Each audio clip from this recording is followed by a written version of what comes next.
Ano po tayo mag-withdraw dito sa Hala application gamit ang GCash. 100,000 points pataas, pwede nyo na pong i-withdraw yan.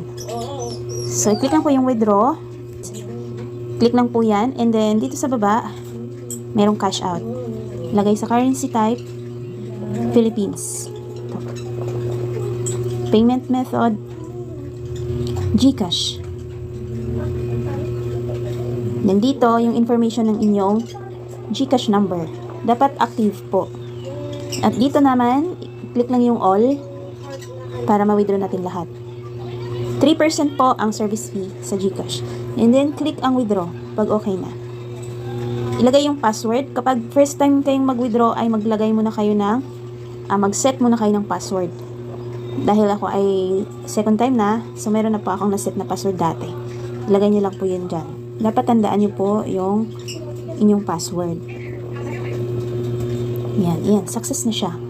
Hintayin lang po na yan. Click natin yung details. Dito yung cash out. Tapos loading. So, ayan guys. 100,000.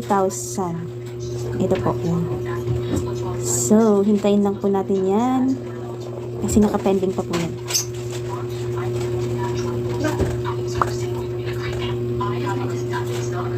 Ayan. Magme-message po yan dito kapag okay na. After ilang minuto lang po, ay na-receive na po natin yung ating withdrawal. Click natin tong message. Ayan po. Withdrawal received. Ayan. So, ayan na siya guys. Kapag nakita nyo na nakapasok na sa GCash, click lang yung accept. Ayan. Okay. Okay na. Ipon ulit ng points. Thank you for watching.